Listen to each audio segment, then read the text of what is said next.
हरे कृष्णा। आज वंशीवदन ठाकुर का आविर्भाव दिवस है। वंशीवदन ठाकुर चैत्र मास की पूर्णिमा इस दिन पर इस धराधाम पर अवतरित हुए थे, 1427 से लेकर 1430 के बीच। गौर गणोदेश दीपिका के अनुसार वंशीवदन ठाकुर ब्रज लीला में यानी गोलोक वृंदावन की नित्य लीला में श्री कृष्ण भगवान की बांसुरी हैं। अब आप सब सोच रहे होंगे कि भला एक बांसुरी मनुष्य का अवतार कैसे ले सकती है। यहाँ पर यह जानना अति आवश्यक है कि गोलोक वृंदावन जो नित्य आध्यात्मिक धाम है, वहां पर सब कुछ दिव्य और सजीव है, यानी कोई भी किसी भी रूप में अवतार ले सकता है। इसलिए बांसुरी ने अवतार लिया श्री वंशीवदन ठाकुर जी के रूप में। वंशीवदन ठाकुर के 5 अलग अलग नाम हैं: वंशीवदन, वंशीदास, वंशी, वदन और वदनानंद। माधव दास के पुत्र हुए वंशीवदन ठाकुर जी और उनकी माता का नाम है चंद्रकला देवी। वंशीवदन ठाकुर का घर है कोलद्वीप में, जो कि नवद्वीप का एक क्षेत्र है। पहले इसका नाम था कुलिया पहाड़ियापुर। श्रीला वंशीवदन ठाकुर जी भक्ति में संगीत और भजनों को गाने के लिए बहुत ही ज्यादा प्रसिद्ध थे।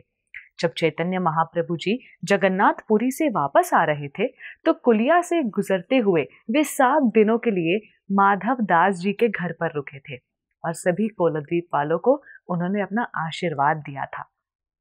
बताया जाता है कि जब वंशीवदन ठाकुर जी प्रकट हुए, तब चैतन्य महाप्रभु और अद्वैत आचार्य जी उस समय पर वही स्थान पर थे। गोपियों का और वंशीवदन ठाकुर जी का कैसा संबंध है? Love hate relation. Love hate relationship का क्या मतलब होता है? यानी एक तरीके से गोपियां बहुत ईर्ष्या करती थी कि वो देखो, बांसुरी हमेशा कृष्ण के पास रहती है, वो कितनी भाग्यशाली है। उन्हें ईर्ष्या भी होती थी और प्रेम भी। अब ये आध्यात्मिक स्तर पर है, ये वैसा ईर्ष्या और द्वेष नहीं है जो हम इस भौतिक धरातल पर सोचते हैं और देखते हैं। जब चैतन्य महाप्रभु ने संन्यास लिया, तब वंशीवदन ठाकुर ही सच्ची माता और विष्णु प्रिया देवी के साथ रह रहे थे, उनके सेवक बनकर और उनकी रक्षा कर रहे थे।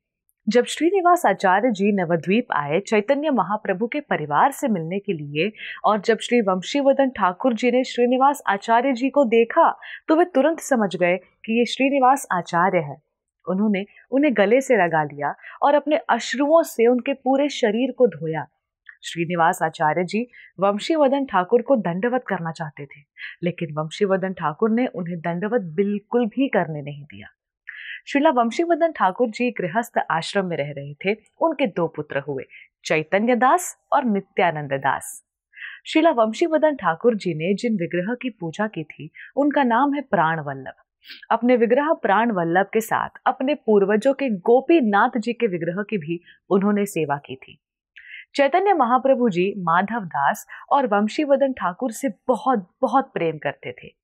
एक समय विष्णु प्रिया देवी को और वंशीवदन ठाकुर जी को इतना विरह अनुभव हुआ चैतन्य महाप्रभु से कि उन दोनों ने सोचा कि आज के बाद हम लोग न कुछ खाएंगे न कुछ पिएंगे और ऐसे ही अपने प्राण का त्याग कर देंगे। जब चैतन्य महाप्रभु उनके हृदय की बात समझ गए, तो वो उनके सामने प्रकट हुए और फिर चैतन्य महाप्रभु ने कहा कि इस विरह को कम करने के लिए आप दोनों मेरे विग्रह की पूजा कर सकते हैं। तो फिर विष्णुप्रिया देवी ने महाप्रभु के विग्रह की पूजा की, और जब विष्णुप्रिया देवी चली गई यानी अप्रकट हो गई, तब आगे श्री वंशीवदन ठाकुर जी ने उनकी पूजा की। और आज भी ये दिव्य विग्रह नवद्वीप में स्थित है। धर्मेश्वर महाप्रभु के नाम से आज भी ये विग्रह है, जहां आप सब जाकर इनका अलौकिक दर्शन अवश्य कर सकते हैं। श्रीला वंशीवदन ठाकुर जी के परिवार वालों को जानवा ठकुरानी जी की भी खास कृपा प्राप्त हुई थी। अपने अंतिम समय में श्रीला वंशीवदन ठाकुर जी ने अपने पूर्वजों के गांव बिलवा ग्राम में अपना समय भक्ति सेवा में व्यतीत किया। आज जो वहां पर भट्टाचार्य हैं, वो वंशीवदन ठाकुर जी के वंशज के ही लगते हैं। तो ऐसे महान भक्त श्रीला वंशीवदन ठाकुर जी के आविर्भाव दिवस पर हम उनसे प्रार्थना कर सकते हैं कि जिस तरह वो श्री कृष्ण भगवान के अधरों का हर समय पान कर रहे थे, उसी तरह से हमें भी थोड़ी सी रुचि आए श्री भगवान कृष्ण के नाम में। आज के पावन दिन पर अगर हम श्रीला वंशीवर्धन ठाकुर जी से प्रार्थना करेंगे तो वे अवश्य हमारी प्रार्थना स्वीकार करेंगे और अपनी कृपा दृष्टि से हमें अनुग्रहित करेंगे। धन्यवाद। हरे कृष्णा। ऐसे ही और भक्तिमय कार्यक्रमों के लिए देखिए हरे कृष्णा टेलीविजन और इसे प्राप्त करने के लिए आप अपने केबल अथवा DTH ऑपरेटर से संपर्क करें तथा और अधिक जानकारी के लिए आज ही डायल करें 7666 839 839।